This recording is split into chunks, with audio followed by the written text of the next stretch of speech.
to acknowledge my co-authors. Well, I should say what I'm going to present today is mostly already published in a paper that came out in GRL in 2015. And my co-authors on this are Eric Kunze, John Toole, Lou St. Laurent, Kelvin Richards, and Angel Ruiz Angulo. And as Xin-Fang said, I'm going to talk about vertical kinetic energy, which essentially means vertical velocity, so the third velocity component, turbulence, and mixing in the ocean. I'll start my talk by trying to convince you that there is a close relationship between internal gravity waves, IGWs, turbulence, and mixing. And to do this, what I show here is a famous plot that was first published, a similar version by Kurt Polzin. What it shows is a zonal section of diffusivity measured by microstructure across the subtropical, tropical South Atlantic. You have Brazil here on the left, and far on the right would be Angola, Africa, and here's the crest of the Mid-Atlantic Ridge. And what you see is that over the western half of the section, we have very low diffusivities. The seafloor is flat and smooth. Over the eastern half of this section, the seafloor is very rough. This is the flank of the Mid-Atlantic Ridge. Here's the crest. And over the rough topography, we have elevated diffusivities. The diffusivities are elevated hundreds to thousands of meters above the local topography, which means that if it is a topographic effect, somehow the energy has to propagate upwards, and the way energy does that in the ocean is via internal waves. Conversely, once you have internal waves, eventually these internal waves will break and cause turbulence and mixing. Therefore, there is a close relationship between internal waves, turbulence, and mixing. Another thing that I'd like to point out is we seek this relationship between internal waves, turbulence, and mixing because internal waves are relatively easy to measure. We can use standard instrumentation, oceanographic instrumentation that I'm going to show you in a second, whereas turbulence and mixing are very difficult to measure. If you want to do full depth measurements of turbulence, for example, you need free-falling profilers that are not attached to the ship, and those are expensive and difficult to handle. So this is some standard oceanographic instrumentation. Those are two CTD rosettes that were used in two different projects. One is a small one, one is a big one. It doesn't matter so much. What you see is Niskin bottles to take water samples, then there's CTDs, and then there are these instruments here, these yellow instruments. These are acoustic Doppler current profilers, ADCP. These are instruments that measure the three-dimensional velocity field. Essentially what they do is they send out acoustic pulses into the water column. These acoustic pulses are reflected by particles and go back to the transducer. And because of Doppler shifts, the frequency of the at the receiver end will have changed depending on the velocity, on the relative velocity of these particles with respect to the instrument. So we use Doppler shift to measure velocities along four beams, and then we use geometry to project those along beam velocities into the usual coordinate systems of eastward, northward, and vertical velocity. What we want to do, one of the goals is to try to extract full depth profiles of vertical velocity from data collected using standard LADCP instrumentation. These LADCPs have been used roughly since the 1990s, it started being used in VOS. So for the last, 20 odd years, most people have been using them to extract horizontal velocities. Now I'm going to talk only about vertical velocities. So how do we extract vertical velocity from such LADCP systems? I'm trying to illustrate that with this figure here.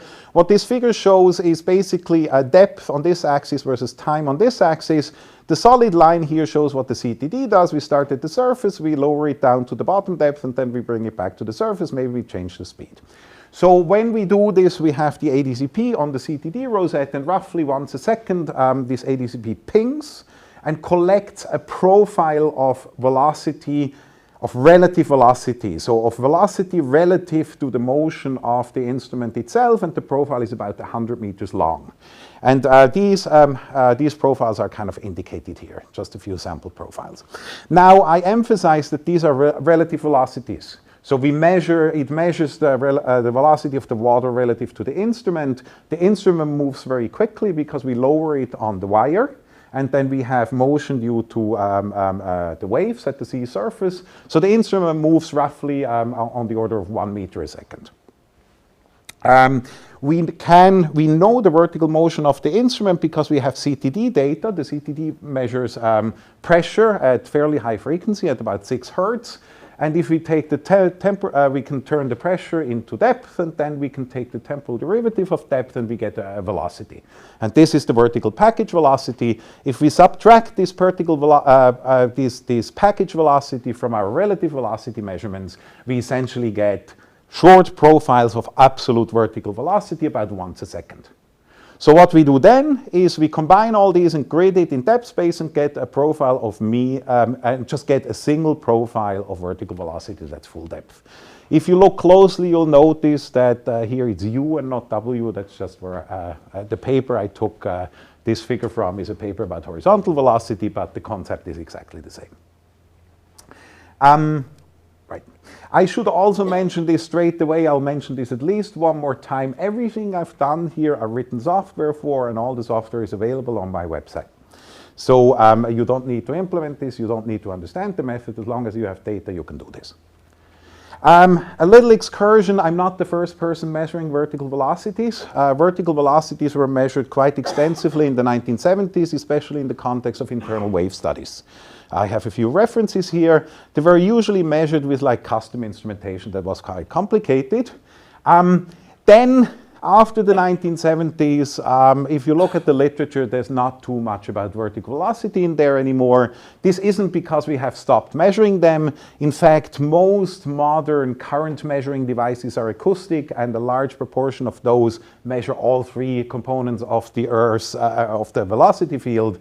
So we have been measuring W literally for decades, but it is often just not analyzed. And one of the reasons it's not analyzed is because we really, well, not too much. It's actually also not true. It's not so clear to me why it's not analyzed. It really, because one of the things that we'll see is that the vertical velocity is, of all the velocity component, the one that is most closely related to internal waves. So when you study, when you take vertical velocity, you kind of almost automatically filter out everything else. So it is a very useful thing. You can also measure vertical velocity with floats and with gliders.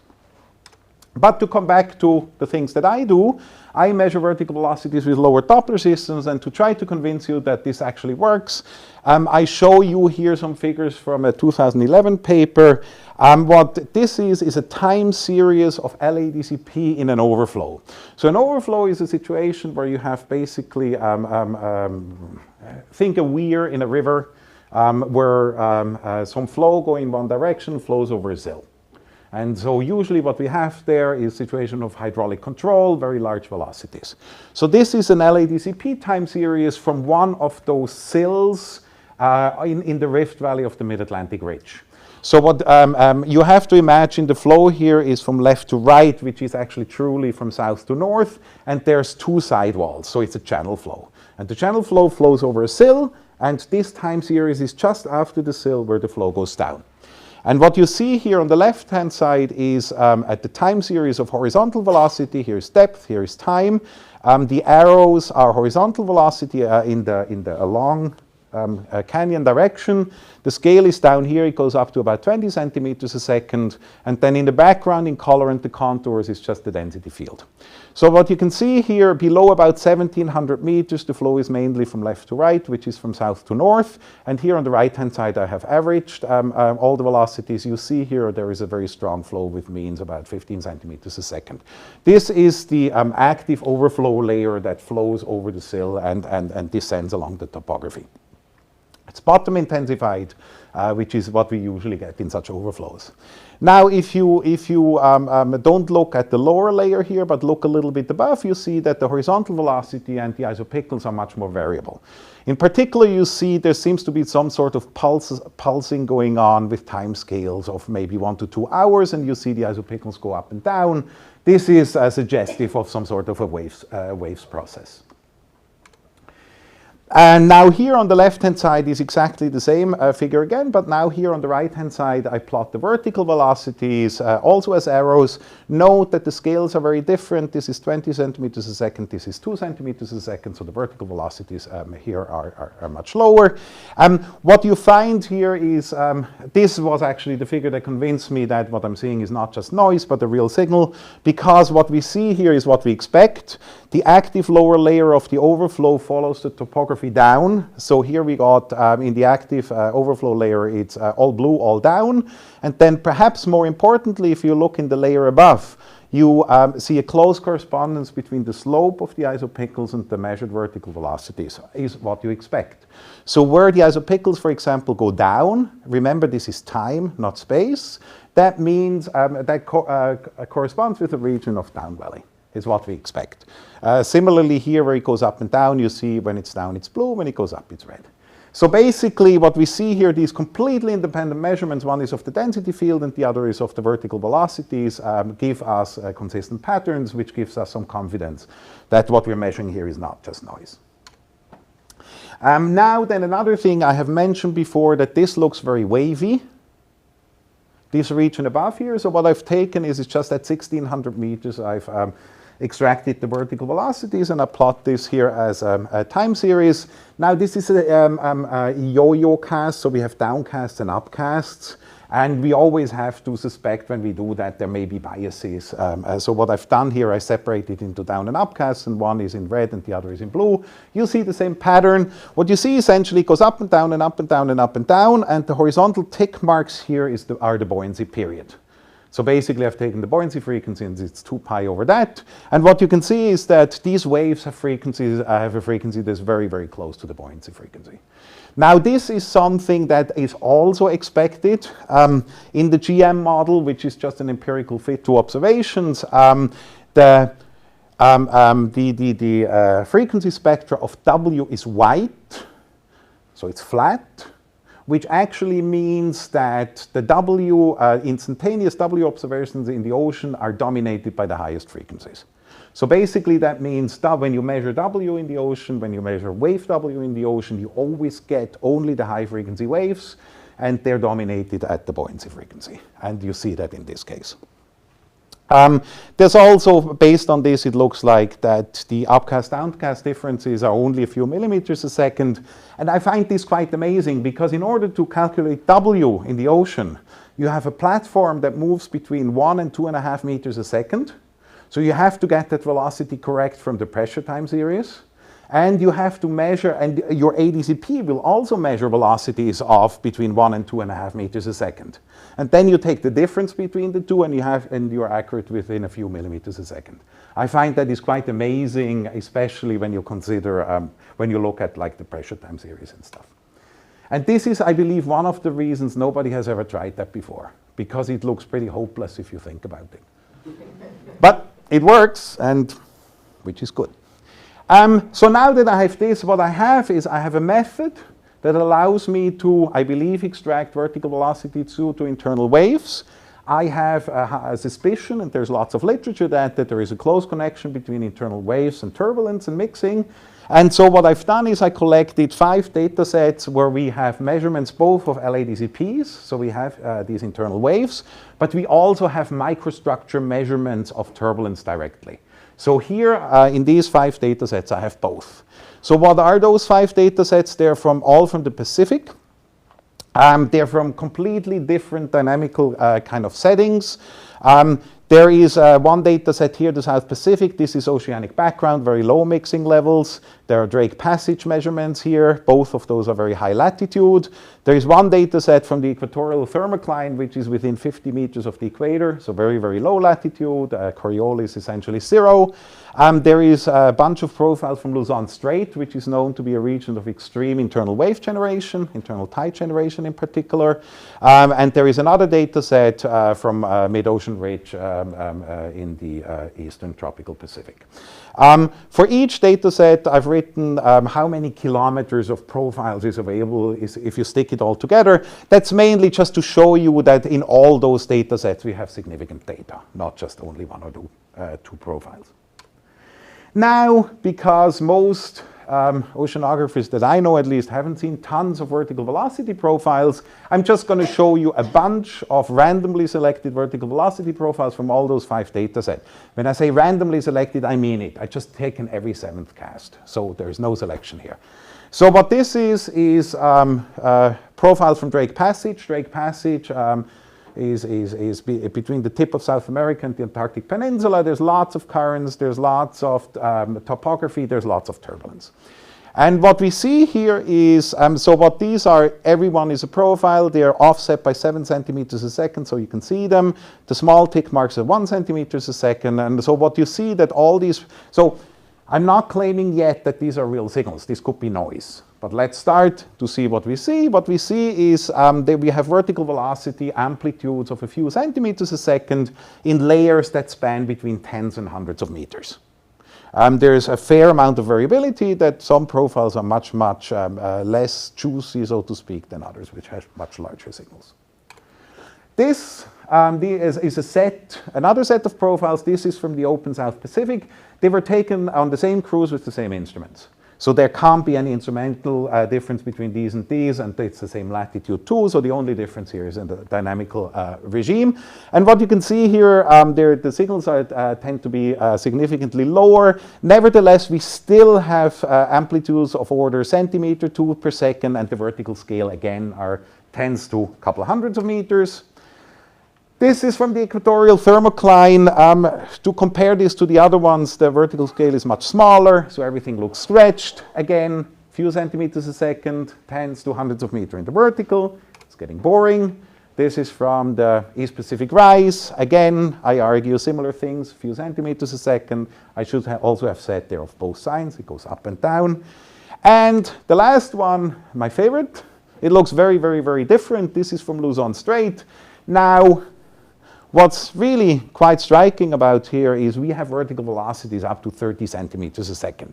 And I know for a fact we had vertical velocities in excess of 60 centimeters a second because we dropped our microstructure profiler in one of these locations, and our microstructure profiler came back an hour or 2 hours before we expected it. And we looked at the data. The microstructure profiler went down at his usual 60 centimeters a second, and then it got slower, and then it started going up. And the microstructure profiler thought, I hit something, released all the weight, and came back up. But just it was just basically entrained into one of these updrafts, and the updraft was just so strong that it stopped going down. So it's quite surprising. I mean, okay, and if I put everything together, so the only reason I put red dots in here is so you can follow the individual curves. If I put everything on the same page, this is the plot from every location except from the equator. I can only fit 4. And you can see, to give you a flavor, what you kind of can expect. Now, it looks like perhaps these two are similar, and then this looks like an outlier, and this is somewhere in between, but I'm going to show you they're actually all following exactly the same law. So only the amplitudes are different.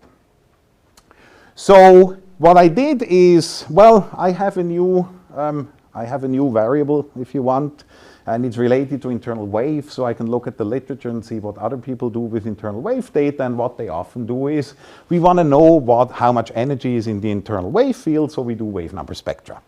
And one of the things I noticed when I started doing wave number spectra is the vast majority have a power law slope that looks approximately like kc to the -2, where kc is the vertical wave number. And the vast majority of the individual spectra have that in a wavelength range that is somewhere from a few tens of meters to a few hundreds of meters. And then at shorter scales, the slope changes, and the spectra flatten and sometimes rise. And this is just a noise effect. Where this happens depends on the bin setup of the instrument, depends on how much waves you've got at the surface, and how fast you ping. So it's not physics, it's just a measurement. Right. So I saw that really virtually everywhere. This is from the equatorial thermocline, very shallow, between 150 and 310 meters, and the other one is from Drake Passage, much deeper. And I didn't really see any particular difference. Now, okay, so if it looks like individual profiles have this kind of universal slope, might as well calculate mean spectra for the 5 data sets, and here you see the mean spectra. I cut off the mean spectra at the short wavelength cutoff where the noise starts playing a role, and I plotted, the dotted shows the kz to the -2 slope. I think it's quite striking. They all seem to have the same slope. All right, so if they have the same slope, then the only thing that I need to distinguish between spectra is where they are on this plot, how high up they are. And to do this, it's very easy. I can just choose any wave number that I choose and then look at the intersection of this, of the spectra with this wave number. And so I do this and I use a wave number of 1 radian per meters, which is basically just somewhere over there on the right. It doesn't matter which wave number I use, it just changes the numerical values. So I call this P0, okay? So this is a power estimate of the internal wave field. And now, when I saw this, I saw, well, okay, so what distinguishes all these data sets? Well, there's lots of parameters that distinguishes them. There's buoyancy frequencies, there's latitude, but most of them I can exclude. For example, these 2 blue ones, they're the same latitude taken in the same cruise, so the only difference between those 2 profiles have to do something with the dynamics. Then I notice that the Luzon Strait one is the highest one, and that's the one with the crazy signals, and where we also know we have really super high mixing. So then it stands to reason that I should try to see if they correlate somewhat with turbulence. And so what I plot here is simply P0 on the y-axis here versus dissipation measured from the microstructure. So here we have about 4 orders of magnitude of dissipations, and what you can see is there is a correlation. This is a log-log plot, so it's not quite clear if there is a correlation here and there is another correlation here or what it is. So the first thing that I did is I just pre-averaged all these data points in small dissipation bins, and these are these error bars, the red error bars. So with those red error bars, you can see that when you average this, the line is like this and rather something steep like this that you would perhaps draw by eye, but that has to do with that it's a log-log plot. And it's just dominated by the largest values. So what this now shows is it seems to be that perhaps there is a single power law. And so to test this, what I've done is I separated my data into 2 groups. The low dissipation, I just made a boundary here, the low dissipation all here, the high dissipation all here, and then I do 2 line fits, 2 power law fits in here, and I show these here. So one of them is the one with the dashed lines up here, and one of the dotted lines here. And it's important to note that the fit here is to the original data, not to the error bars. It really doesn't matter. It's the same result, but just I've done it not to the error bars, to the original data. And what you can see is a single power law that seems to apply across 4 orders of magnitude of ocean turbulence, which is very useful. So now the power law tells me that my P0, my internal wave energy, VKE, vertical kinetic energy, scales with the square root of dissipation. That's what the slope of this line is. If it does, well, I can now try to normalize these spectra, all here, by just dividing P0 by the square root of epsilon. If I do this, here's what I get. All data sets except for the one from the equatorial thermocline essentially collapse within a factor 2. A factor 2 in epsilon is indicated by this gray line. Okay, so what this tells me is 2 things. First of all, the equatorial region is an outlier. For one reason or another, the relationship between internal waves and turbulence is different, and there is some literature why that should be so. Essentially, it has to do with the Coriolis getting to 0 and that making internal wave-wave interactions a lot less efficient. So you can have a lot of energy in the internal wave field near the equator, but it doesn't flux down the energy to the dissipative scales. So I'm going to ignore the equatorial data from now on. I'm just going to say everything that I do, I know it's valid between 10 degrees and 60 degrees. When I get very close to the equator, I just don't know, but on the equator, it's definitely different. The second and more important thing that this shows me is there seems to be a universal spectrum that I can write down analytically. And basically, this is the expression for it. This is just an empirical constant. As I mentioned before, P0 is just the vertical kinetic energy at kz equals 1 radians per meter. So now I can rewrite this P0 equals c times square root of epsilon. Now this gives me a brand new parameterization for epsilon because P naught is measured, C is established from my correlations, and I can solve this for epsilon. This is what I show here. This is a new vertical kinetic energy parameterization. The first thing you do is you determine the spectral P naught by simply fitting Kc to the -2 slopes to the observations. That's illustrated here. So the dotted lines are these fits. From each fit, I get the P naught, and then I can basically plug this P naught into this equation. I get an estimate for epsilon. On the right-hand side, I apply this parameterization to those 4 data sets where it worked, so not the equatorial one, but all the other ones. And on the x-axis, I show kinetic energy dissipation from microstructure. On the y-axis, I show it from my parameterization. And factor 2 agreement is the dark gray one, and within the error bars, all 4 data sets agree within factor 2. From the turbulence estimates from fine structure and microstructure agree. Now what's interesting about this is there's no correction for latitude, there's no correction for buoyancy frequency, there's no corrections for frequency changes in the internal wave field. It's really, really simple. So so can I apply this? I mean, now I have parameterization, I would like to do something with it. Now what's really, really, really nice is there's tons of data out there. And these data are public. And I'm going to show you what I have done a little bit with these data, but I just want to point out you can do all the same. The data are public, and all the software to do these things are on my website. Okay, so the most promising data set, I think, are these repeat hydrography sections that were started in the 1990s during the WOS program. And those large sections are repeated roughly about every 6 years. So we have time series of a lot of these, and they cover a large part of the ocean. Now I'm going to show you essentially 2 examples of recent cruises. One is the P16 North cruise. This is P16 is the entire north-south section here, but that cruise was only started about 20 degrees south. Well, it actually started in Alaska and went to 20 degrees south. And then the second data set that I'm going to show is a meridional section in the Indian Ocean, roughly along 90 degrees east, which is up here. So the first cruise was actually a real problem. The P16 North cruise, we had instrument problems to no end.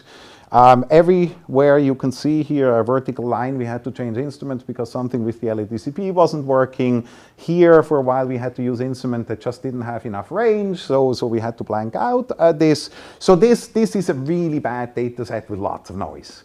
And because it's a really bad data set and lots of noise, I don't plot it as epsilon, because epsilon is P naught squared. And so if you have very noisy data and you square it, it gets even noisier. I simply plot here P naught. So what you see here is the energy in the high frequency internal waves. The main thing that my eye sees on this is a pattern that roughly near 29 or 30 degrees latitude, there seems to be a break with higher turbulence levels equatorward of this latitude and lower turbulence levels poleward of this latitude. And that's interesting because 29 degrees is the latitude, the critical latitude of parametric subharmonic instability of the M2 tides. Parametric subharmonic instability is something that internal waves do to halve their frequencies and transfer their energy to smaller scales. Since halving the frequency has also to generate the new internal wave, it only works for waves whose frequency is at least 2f, because during this process the frequency is halved. If the frequency is lower than f, it's not a wave. Okay? So basically now all waves are susceptible to this instability, including the internal tide, the semidiurnal internal tide. So the semidiurnal tide can decay because of PSI, but only equatorward of 29 degrees. Because poleward of 29 degrees, the half frequency wave has a frequency that's not a legal internal wave frequency, is lower than f. So basically we expect PSI to happen between the equator and 29 degrees and then not. Now, This is a noisy picture, and I just complained how bad the data were. I'm not going to publish this but it is suggestive. I mean, what I really like about this in particular is that the break here is seen with the same instrumentation before and after. So I believe that has never, something like this has not been observed yet. There are some theoretical papers. Some of them predict that there should be huge dissipation exactly at 29 degrees. Others predict there should be just higher dissipation equatorward. This suggests it's the latter. So this was a data set. It's kind of a basket case. The next one is not the basket case. This is the Indian Ocean section. We also had some problems here. We lost an entire CTD rosette, I think it was about $1 million, and which dropped to the bottom of the ocean, had to be replaced, and then it took a while until we got the lower Doppler onto the backup rosette. That's why there is a gap here. Essentially, this is a section that goes from Antarctica up to the Bay of Bengal. Now, we see patterns that look kind of, well, they're consistent between neighboring stations, which is nice. So let's look at the pattern. They make a lot of sense. This is the Kerguelen Plateau. North of the Kerguelen Plateau is the ACC. You see here very steep isopical slopes. Those are the ACC fronts. They're very strong horizontal velocities. And what you can see here is these ACC fronts are associated with regions of elevated turbulence. And I'm not going to show this here, but I have lots of data from the Drake Passage, from the DIMES project. And those profiles are also quantitatively about the same. So they could have been taken in Drake Passage. So that looks very reasonable that we have elevated turbulence associated with the ACC, in particular with the fronts. Then we have here another region of elevated dissipation throughout most of the water column. This is actually interesting. This is offshore of the Leuven current, which is an eastern boundary current flowing southward along the western Australian coast and shedding a lot of eddies. So when you look at maps of eddy kinetic energy, you see a broad region of eddy kinetic energy emanating from the Western Australian coast toward the west into the Indian Ocean. And the boundaries of that high EKE region coincide quite nicely with this region where the turbulence seems enhanced or elevated. And then the last region of elevated turbulence is here over the 90 East region. This is completely unexpected. So there's not too many data there, but there are some data there. Nobody has found anything that supposedly. But it makes sense that over really rough and very abrupt topography that turbulence should be elevated.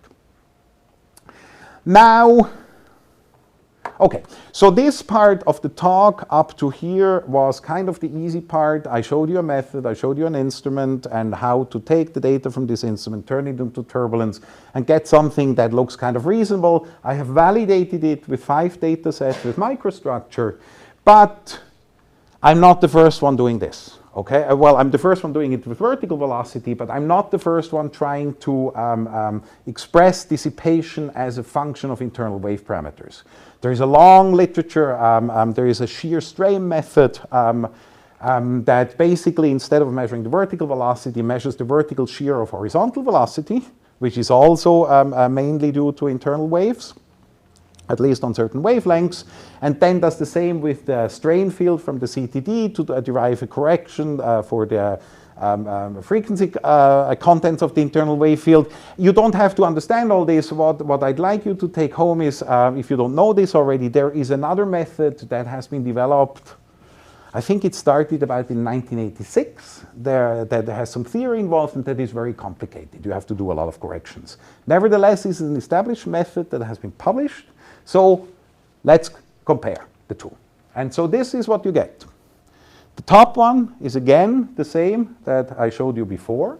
It's a section of epsilon from the fine structure parameterization with VKE. And now the lower is the so-called shear strain method. I use a software that somebody else, Eric Kunze, developed to have to be really comparable with other stuff that's been published in the literature. Now, if you look at the patterns, there are similarities and there are differences, but the first order pattern in the shear strain method is a very strong dependence on latitude. You see, at low latitudes in particular, the dissipations are very, very low.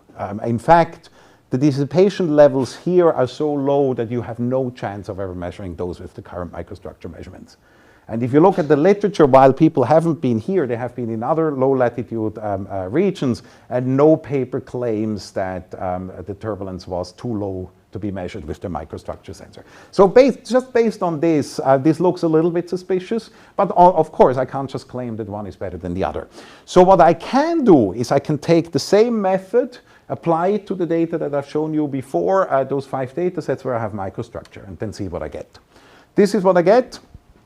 Again, on the left-hand side, I've shown you this before. These are data set averaged dissipations from the parameterization plotted versus the ones from microstructure. Here I said everything is within factor 2, and what you can see here with this other method, 2 of the data sets agree very nicely, and then here we have 2 other data sets here, the lower latitude data sets that are where the parameterization, the shear strain parameterization does not work within factor 2, at least within those 2 data sets. You can also see a clear advantage of the shear strain method. If you look at the length of these error bars, they're consistently smaller in the shear strain method.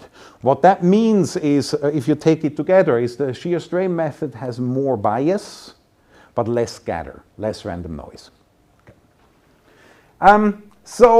Okay, this is a problem because this method was supposed to work globally, the shear strain method, and you know, I can't publish this either. I can just without any explanation. What is going on? Why does it work in some cases? Why doesn't it work in other cases?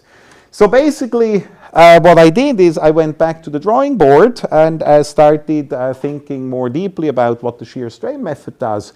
And so it's important to note that the shear strain method is based on the Garrett-Monk model. What the shear strain method essentially does is it measures shear and strain, compares it to Garrett-Monk shear and strain levels, and then say if the internal wave levels are twice as high as Garrett-Monk, it says then, because there's a square dependency in there, it says that the turbulence should be factor 4 above background turbulence. That's how shear strain works. The important bit is shear strain always go back to the Garrett-Monk. So it's assumed that the shape of the spectra, internal wave spectra, conform to the Garrett-Monk spectra. Now, I'm not sure how much all of you have looked at Garrett-Monk. I'm sure everybody has heard the term, but so the Garrett-Monk is essentially just an empirical spectrum that, that shows the wave number dependency and the frequency dependency of internal waves in the ocean. It's a single spectrum. The trick is, or what makes the Garrett-Monk spectrum so useful, they applied the linear dispersion relationships for internal waves to this spectrum. So they express the spectrum in terms of different parameters. So you can have a Garrett-Monk spectrum for shear. You have a Garrett-Monk spectrum for strain. You have a Garrett-Monk spectrum for vertical velocity. They're all the same spectra. The relationship is via the internal, the linear dispersion relationships for internal waves. But important, it's just an empirical fit to observations.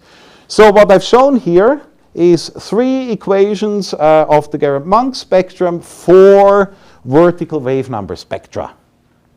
Okay, now it's for shear, strain, and vertical kinetic energy.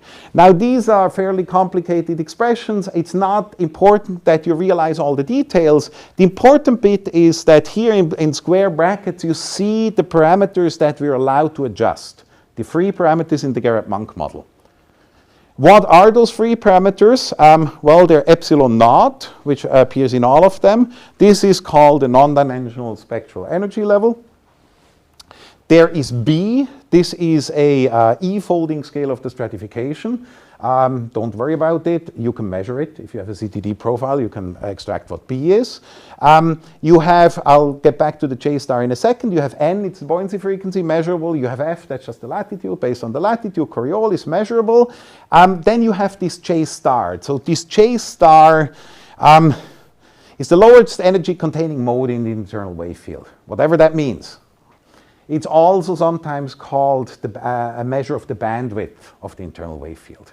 The point is that it's usually assumed to be 3. For the moment, I'm going to assume that it's just a canonical value of 3, which comes from the Garrett-Monk model, and then I'm going to show later that it doesn't matter if we change it. Okay, so the main point here is that we have a number of parameters. When we fit the Garrett-Monk model to the data, we are allowed to vary these parameters, nothing else. Okay, and in these parameters, in fact, if we ignore J star for the moment, the only parameter that we're allowed to vary is E naught. And that makes perfect sense. We have our measurements, we assume that the Garrett-Monk shape is everywhere the same, but the energy levels are different. So in some places we have more energy, and in some places we have less energy. So basically now, if we're taking, there's two things I'm going to do now. The first thing that I'm going to do is, you see here there is an expression for the vertical wave number spectrum of vertical kinetic energy. I've just derived another one empirically, this one here. It's the same thing. This is an expression, where is the expression? If you take the square root epsilon on the right-hand side, you get exactly the same. It's an expression for vertical kinetic energy as a function of wave number. So we have now two expressions for the same thing, and I can equate those two expressions. Now, if I equate those expressions, what comes out is simply epsilon is proportional to the square of the product of all these parameters. It's not really important what it means, but I can compare it to others. Now, the shear strain method is based on numerical work by Thurnherr from the 1980s, and in his scaling, he gets epsilon is also proportional to the same parameters, but a different functional relationship. So basically, one of the two can be right. Both cannot be right. I think the data constrain my latitudinal dependence actually quite nicely. Essentially, there's none in the way I plotted it. So there is a problem. I think the problem is on the Thurnherr side.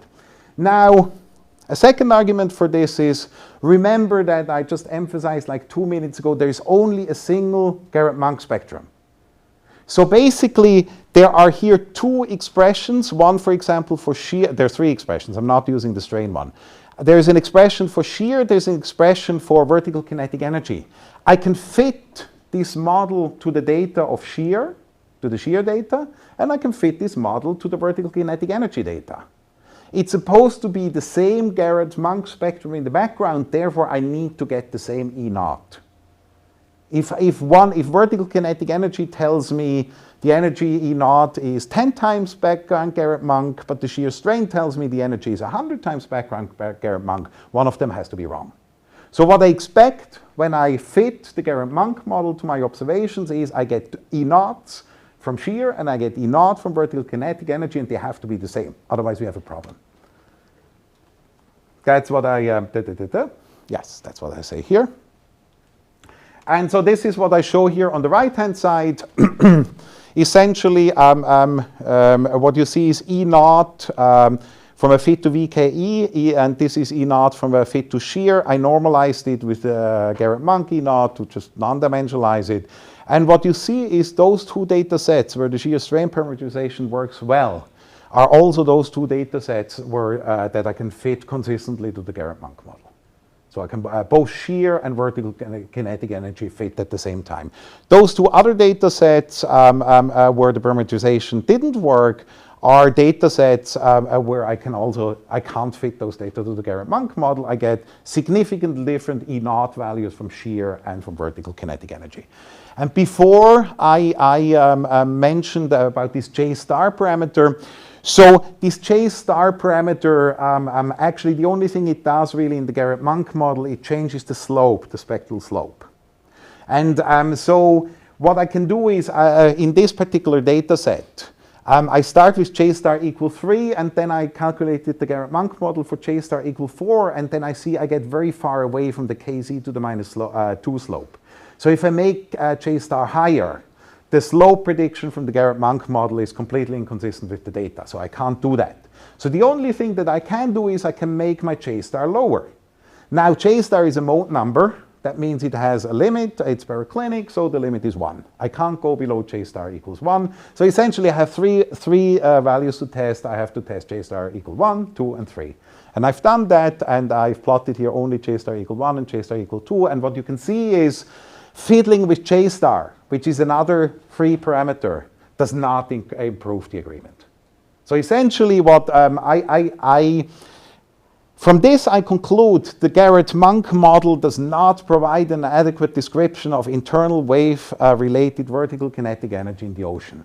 So this is not necessarily generally liked result, and in particular one of my co-authors, Eric Kunze, who has worked with Garrett-Monk model for a long time, was not particularly happy about that initially, but it's very important to realize that W only shows you the high frequency waves. Whereas the Garrett-Monk model, in fact, the main point was to, or one of the main points was to look at the frequency spectrum. So and it is actually known from those 1970s papers that the Garrett-Monk model does not hold near N. So it was actually already known in the literature that it doesn't hold. Nevertheless, the problem seems to be more serious than anticipated, because the fact that the Garrett-Monk model doesn't really hold seems to imply that these shear strain parameterizations don't work. And that's unfortunate. All right, so conclusions. You can determine the vertical ocean velocities from standard lower Doppler CTD data to sufficient accuracy for quantifying internal wave vertical kinetic energy in most regions of the ocean. And this is simply because internal waves just happen to have vertical velocities of on the orders of centimeters a second, and we can measure those. It's also important here that I do not program my ADCPs in any other way. So I developed my software only with data that already existed. So basically, if you have any lower Doppler data sets lying around, you can do this. And there is one other thing that I didn't mention. What you also need is very high CTD data quality with no transmission problems, and that's a hard problem sometimes. Fine-scale vertical kinetic energy density is proportional to the Kz to the -2 everywhere we looked, including regions where GM doesn't apply. So the Luzon Strait is a region, I've shown here that the parameterization, the shear strain parameterization does not work in Luzon Strait. And one of the things, the pushbacks I got from reviewers is, yeah, but nobody expects the shear strain method to work there because it's a region of very high internal wave generation. And you can only use Garrett-Monk kind of in equilibrium regions far away from that. Fair enough, but that doesn't explain why VKE works there as well. So it seems to work everywhere. It seems to be that the new empirical spectrum is a better representation of the internal wave vertical kinetic energy in the ocean than the GM model. The relationship between VKE and the square root of epsilon is particularly useful because it allows you to define a new parameterization. And the parameterization is much, much simpler than the previous parameterizations because it has essentially no corrections. And finally, everything I done here, I'm saying it again, you can do it, go to my website, download the data and try it out. Thank you very much.